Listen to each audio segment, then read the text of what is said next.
baddaas markaan wasiirka ahaa New York anigoo jooga ayaa gabadha Muna Sharmaani la yiraahdo familgeeda saaxiib nahay ay iigu timi hotel cabaar baan sheekaysanay waxaan ku leeyahay maxaad qabataa waxay tiri waxaan ka shaqeeyaa qoladaas aan la shaqeeyaa UNCLOS hay'adan UNTA badaha ka waraba ku badii Soomaaliya waxay ugu tiri badii Soomaaliya ee waa la haystaa waxaan ku riyaa haystaa saddex dalbay marka ii sheegtay waxay ii sheegtay Yemen Seychelles iyo Kenya waxaan ku maxaynu ka qaban karaa waxay tiri waan akhriyo waxay tiri application Kenya soo qoratay baa eed jira oo ay sanadka 14 bisha labaad la eegi doono hadii la eego oo aan ka hor imaanin waxay tiri application kaas uu soconaya badisaas ku tagaysaa intaas aan haystaan intaas ay qabsatay Kenya aadaan gabadha wala sheekaystay waxaan ku waxaan rabaa inaan qolada arko UNCLOS waa ii geysay nin lawyer oo East European iyo laba saddex lawyer oo kala la joogay way ii sheegay sidii bay igu sheegeen soo noqday xasan sheekh baan u imi madaxweyne saasaa jirta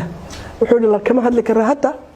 baarlamaanka ay qabsanaya baarlamaanka diiday qisaq jirta horaa jirta warqadii hore ay saxeexaan Cabdiraxmaan Cabdishakuur iyo groupkii dawladda waqtigaas isfahamka ahayd waa lagu qabsaday marka badda hadda ma gali karo waa xogaa baan doodnay mar labaad saddex bilood ba waan tagi jiray New York saddex goor aan tagay saddexda goorba aniga safiirka dadka kale intaan ka qarinay nala socda ila baarlamaanka ka cabsanaynay ayaan tagi oo maxaa u cabsanaysan baarlamaanka waa badii helin lahaay baarlamaanka mar dambe loo sheegay baarlamaanka markaa waa niman dagaalamaya joogole oo qalad fahamsan oo la laga hadli karo badda hadii la soo hadal qaado baddaas waa la ictiraafay inay tagtay oo dood ba la geliyo nimankii waxay ku dhahdeen finally waxaan ku documentation ma bixin kartaan aan dawladdeedii u geeyo laba shandadood oo documentation aan soo qaadnay oo sida badaha adduunka yihiin shuruucda iyo dalal badan oo ku guuleystay badahoodii Latin America u badnaay wixii oo dhan baan keenay madaxweynaha u keenay madaxweyne waxaan u wada library-ga wasaaradda arrimaha dibadda laakiin wuxuu igu yiri halkan horta aan dhigno bal dad baan adigu aakhirkii xasan sheekh mar saddexaadkii baan ku yiri Muna Sharmaani waa gabar meesha ka shaqeysa aan keeno saasaan Muna ku keenay saasaan madaxweynaha ugu geeyay aniga Muna marka si fiican u qancinay marka sheekadu bakhaayada New York bay ka bilaabatay saasaanay dacwadii lagu galay dacwada dabcan dhulka inaga leh inaga waxaan hadda muddada loo soo jiidayna waxa weeye dabcan way muuqataa inaynu inagu leenahay badda haddii amarka Ilaahay mooyaane sida sharcigu yahay xuquuqdeeni international community maxay tahay nimanka ka socda ee judgeska ah ee mid badalka iyo meesha jooga badda Soomaaliya la way nooyeen saxid doonaan ta amar Ilaahay oo kale aanu ma garan laakiin rajadaydu aad bay u sareysaa adoo inta soo xogahaya soo dhiraandiriyay kow soo bilaabay albaabkaasna boorsooyin dokumentiga ka soo qaaday UNCLOS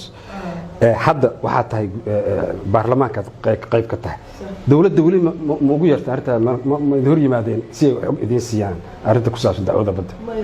حتى أنا قال لكم مدرن دتك كل بتجني يوك محل هيك مركز ضد ضد على الدراية ولا كحياة قريب كان نقطة أو تعوضة أو دقيسته حتى يقوم يدرن مرنا لكن دولته هذا بكرنا يا رنتي بكرنا لو يردي هو ولا مواتجين منا واتكتي أحمد داير ولي إنه كتير موجي لكن حاجة ولي ويكتره ترى يا لو يرن قدر تضبطي هره وحالة بدلي قدوميه محكمة ICJ عبد القوي gabar Mareykan lagu bedelay bedelkaas leedarkiisa shaki ba marka aniga inaan xaq leenahay shakiga ma jiro laakiin waa lagu doodsan karaa marka bahashaas inaga le waa la og yahay waxa keenay kolba dib ugu dhiganaysay walwalay qabtay waxaan rajaynayaa in Ilaahay nagu maaragtay dadka garansiyo xaqa wax kale oo sameyn kara inaad duceysano mooyaane itaal ma jiro isku soo duubduub dardaarankaaga siyaasi ee ku saabsan doorashada arrintii gobolada waqooyi ama xagga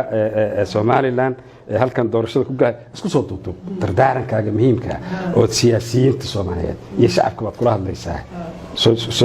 dardarankaygu waxa weey in badanna waa sheegay in badanna waa ka hadlay Soomaaliya ka baxa qabiil ka bixi mayno waxayna dad bay ku nool oo gurta danaha interestka dawlad waliba interest bay leedahay mana jirto caalamka dawlad qabiil lagu sameeyo baarlamaanka oo la yiraahdo reer hebel iyadoo la isku wada duldulman yahay dhowr iyo 30 qabiil oo Soomaaliyeed baan baarlamaanka ku jirin intaas soo jifo oo qabiil walba hoosta la midun baa kaga jirta intii kale dhanna waa dulman yihiin marka waxa weeye hadaynan waxeenan si ay nuga faa'iido dhalinyaradeenan boqolkii wadankan 70 waa dhalinyaro mustaqbalka dadkaasi waa baaba hadaan maanta la tashanin lagu heshiin waa aragteen 15 16 17 ilaa maanta 2021 tahay inta qabiil aan lagu heshiinaynin baa la soo waday maanta ugu darantay ka gudba ka baxa soo dawladda Soomaaliyeed waxaan u sheegay tanaasul baa leeyahay karaba ummadda shacbiga Soomaaliyeed waxaan u sheegayaa ka dagaalama xuquuqdiina u dagaalama dawlad goboleedyada waxaan leeyahay Soomaalinimada ilaaliya حق بقول لهن أنا فدرال كمرة دي اللي يلوا فدرال وكونستيوشن كله بقرأ وأمسنا هاي إن المحق ده هلا وأنا أمسنا هاي دولة قبلية عريسان وحك عريسين وإلا لا فهم ولا أركو وإلا لا الشدة محاضر هالك وحك صحنا ونفرق وحكوا في عيه ولا لو بالليل دجال وحبل ويل مرة اليوم دجال وحود ركت ويل وبكون أنت ماذا كان اللعبة شباب وحنقبا ورق Soomaaliyeed iyagana fariinta 2013 wasiirka su'aashaas ku weydiiyay waxa dhimanaya wiil Soomaaliyeed waxa ay dilahayaan waa wiil Soomaaliyeed shisheeye laguma dhex dhinto waxa isqarxinaya waa wiil Soomaaliyeed su'aasha ku weydiiyay waxay ahayd diyaar mootina wada hadal la furtaan wiilasha Soomaaliyeed waxay doonaan ha aamusnaadaan hadii la wada hadlo waxba ka soo bixi kara aad baan u dhiirigelisay waagaas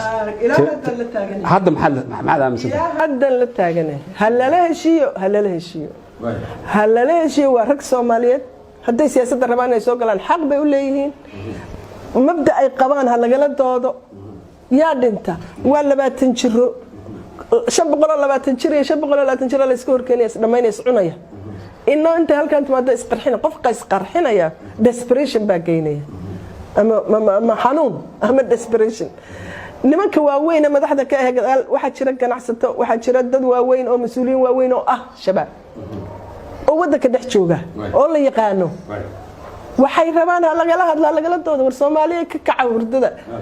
مبدأ بين ليهن مبدأ وذا هلا قال هذا تناسل هلا يسوي سماي هذا ما استفهم